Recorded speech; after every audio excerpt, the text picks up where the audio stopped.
Good morning students. Last व्हिडिओमध्ये आपण Kirchhoff's laws that is Kirchhoff's current law आणि Kirchhoff's voltage law आपण study केले होते.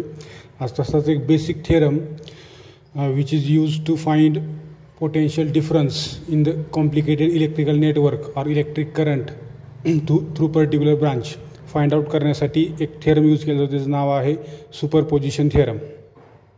सुपरपोजिशन थेरम हा कधी यूज करायचा, ज्यावेळेस कुठल्याही नेटवर्कमध्ये किंवा we can say that a network consist more than one voltage source, then superposition theorem is useful to find voltage at any point in the network.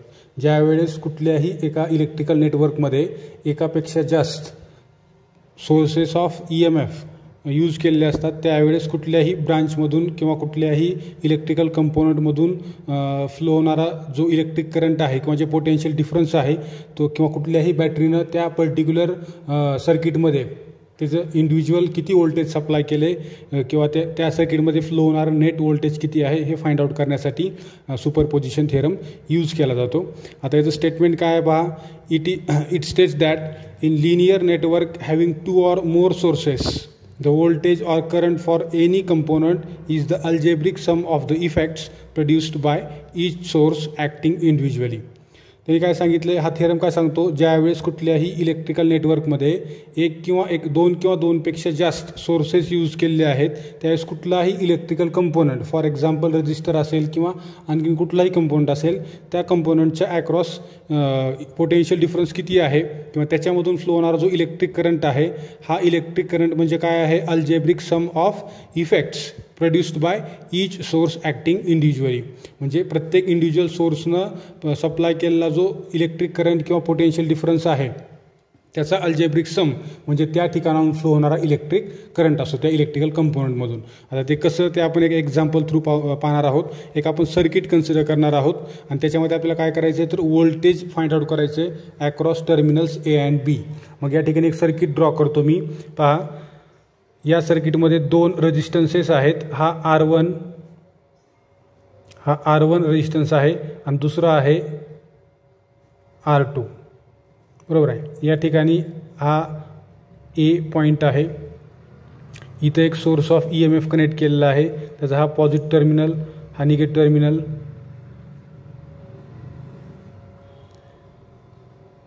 त्याच्यानंतर हा पॉईंट B. आपल्याला काय करायचं आहे, ABच्या अक्रॉस त्या ठिकाणी असणारं व्होल्टेज किती आहे ते आपल्याला मेजर करायचं आहे. बरोबर आहे. आणि या ठिकाणी आणखीन एक सोर्स ऑफ EMF आहे किंवा बॅटरी यूज केलेली आहे.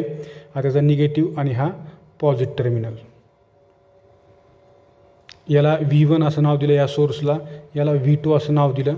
याच्या व्हॅल्यूज त्यांनी आपल्या समजा आपण कन्सिडर केलं की R1 या रेजिस्टन्सची व्हॅल्यू 300 ओहम आहे, R2 या रेजिस्टन्सची व्हॅल्यू 600 ओहम आहे, याची व्हॅल्यू 24 वोल्ट आहे आणि याची व्हॅल्यू 9 वोल्ट आहे.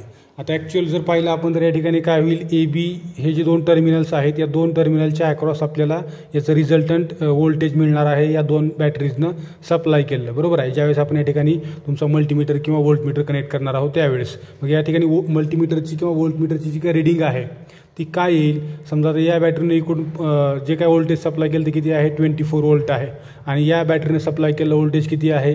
आता याचं एक्झॅक्टली कसं दिसते आपल्याला, अपोजिट आहे. इथं याचा पॉझिटिव्ह टर्मिनल आहे, याचा इथं निगेटिव्ह टर्मिनल आहे. मग आता इथं यानं सप्लाय केलं व्होल्टेज 9 वोल्ट आहे. तर रिझल्टंट व्होल्टेज AB या 2 टर्मिनलच्या अक्रॉस या सर्किटमध्ये किती आहे ते आपल्याला फाइंड आउट करायचं आहे. त्यासाठी एकूण 3 स्टेप आहेत. तर सगळ्यात पहिली स्टेप काय आहे बघू आपण. स्टेप 1 काय करायचं आहे, short the battery V2, short the battery V2 and find VAB due to battery V1. काय करणार आहोत आपण, या ठिकाणी V2 ही बॅटरी शॉर्ट करणार आहोत, म्हणजे याचा अर्थ ही बॅटरी इथून आपण काढून टाकणार आहोत. मग ते नेटवर्क कसं होईल किंवा ते इलेक्ट्रिकल सर्किट कसं होईल, ही आपली जी पहिली बॅटरी आहे 24 वोल्ट ती ॲज इट इज राहील. त्याच्यानंतर तुमचा इकडला हा R1 300 ओहम तो ॲज इट इज राहील, R2 600 ओहम तो देखील ॲज इट इज राहील. बरोबर आहे. हा पॉईंट A आणि हा दुसरा तुमचा पॉईंट B. आणि इथं आपण जी बॅटरी होती ती काय केली, शॉर्ट केली, म्हणजे याचा अर्थ ती काढून टाकली. तर त्याचं जे येणारं इक्विव्हॅलंट सर्किट आहे ते कसं असेल, हे R1 हे R2 आणि हे 24 वोल्ट V1. तर आपण जर पाहिलं पॉझिटिव्ह टर्मिनल बघा इकडं वरच्या बाजूला मी इथं V1चा पॉझिटिव्ह टर्मिनल काढतो. वरच्या बाजूला इथं पॉझिटिव्ह टर्मिनल V1. नंतर इकडं आल्यानंतर काय आहे पहिल्यांदा R1 आहे, हा R1 ड्रॉ केला, हा पहिल्यांदा R1. नंतर इथं पुढे आलो, या इथं कोण आहे, हा तुमचा पॉईंट A आहे. नंतर पुढे आलो कोण आहे R2 आहे, बरोबर आहे. आणि नंतर मग या डायरेक्शनला इथं कोण आहे B आहे, हा तुमचा B, हा R2. हे तुमचं +24 वोल्ट, बरोबर आहे. हे आपलं सिम्प्लिफाईड नेटवर्क आहे. आता आपल्याला काय करायचं या ठिकाणी ए बीच्या ॲक्रॉस या V1 वोल्टमुळं किती पोटेन्शियल डिफरन्स आहे ते आपल्याला फाइंड आउट करायचं आहे. मग इथं आपण काय करू शकतो VR2 याच्या ॲक्रॉस येणारं पोटेन्शियल डिफरन्स जे असेल तेच ए बीच्या ॲक्रॉस असणारं पोटेन्शियल डिफरन्स असेल. कारण आपल्याला माहीत आहे ही पॅरलल कॉम्बिनेशनमध्ये ज्यावेळेस आपण इथं वोल्ट मीटर कनेक्ट करणार आहोत, वोल्ट मीटर ज्यावेळेस आपण A आणि B या दोन टर्मिनलच्या ॲक्रॉस कनेक्ट करू त्यावेळेस या ठिकाणचं जे पोटेन्शियल डिफरन्स आहे ते पोटेन्शियल डिफरन्स या ठिकाणी जेवढं आहे तेवढंच असेल. कारण पॅरलल कॉम्बिनेशनमध्ये पोटेन्शियल डिफरन्स कसं असते कॉन्स्टंट. त्याच्यामुळे काय होईल आपण असं म्हणू शकतो VR2 इज इक्वल टू त्या ठिकाणी VAB म्हणजे याचा अर्थ AB टर्मिनलच्या अक्रॉस येणारा पोटेन्शियल डिफरन्स असेल.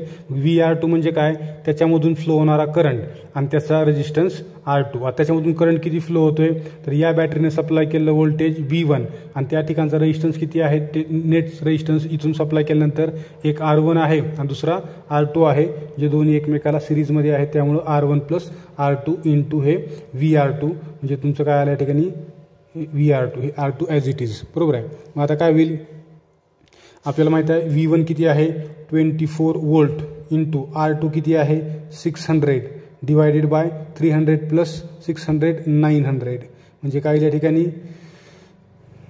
3 याला डिवाइड करा 3 3 जा 9 3 2 जा 6 म्हणजे काय आलं या ठिकाणी 24 2 जा 48 डिवायडेड बाय 3 म्हणजे याचा अर्थ 16 वोल्ट एवढं वोल्टेज कुणामुळं आहे पहिल्या बॅटरीमुळं आहे. म्हणजे कुठल्या V1मुळं त्या AB टर्मिनलला 16 वोल्ट एवढं वोल्टेज आहे. आता याच्यानंतर स्टेप सेकंड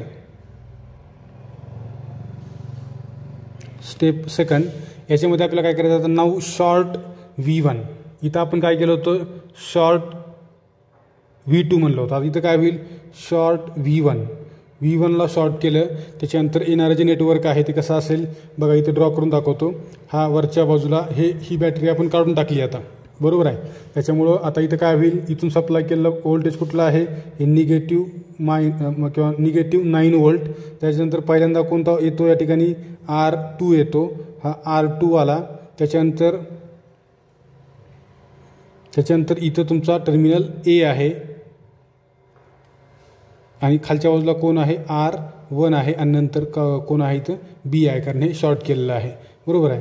म्हणजे इथं हे R1. मग इथं आपण काय करू शकतो R1च्या ॲक्रॉस जेवढं पोटेन्शियल डिफरन्स आहे तेच ABच्या ॲक्रॉस असेल. मग इथं आपण असं लिहू शकतो VR1 is equal two similarly electric current जो त्या ठिकाणी फ्लो होत आहे तो कुणामुळं आहे I is equal to V/R. V म्हणजे काय सेकंड बॅटरीने सप्लाय केलेलं व्होल्टेज जे किती आहे V2. रेजिस्टन्स काय आहे पहिल्या त्या रेजिस्टन्सचा R1 आहे त्याच्यामुळं हे R1 divided by R1 + R2. आता VR1 is equal to V2 किती आहे 9 वोल्ट आहे परंतु ते कसं आहे -9 वोल्ट आहे इंटू R1 किती आहे 300 डिवायडेड बाय हे 300 + 600 900 म्हणजे हे 2 0 कॅन्सल होतील 9 1 जा 9 9 1 जा 9 म्हणजे काय आलं या ठिकाणी -3 वोल्ट आलं. म्हणजे VR1 is equal to -3 volt एवढं तुम्हाला काय मिळालं ह्या पहिल्या सेकंड बॅटरीमुळं त्या AB टर्मिनलला असणारं पोटेन्शियल डिफरन्स. आता थर्ड स्टेपमध्ये आपल्याला सिम्पली काय करायचं आहे now add this 2 voltage to get the resultant voltage due to 2 batteries. आता थर्ड स्टेपमध्ये आपल्याला त्या दोन्ही बॅटरीजनं सप्लाय केलेलं जे व्होल्टेज आहे ते व्होल्टेज आपण ॲड केल्यानंतर आपल्याला रिझल्टंट व्होल्टेज मिळणार आहे, ठीक आहे. मग आता आपण स्टेप 3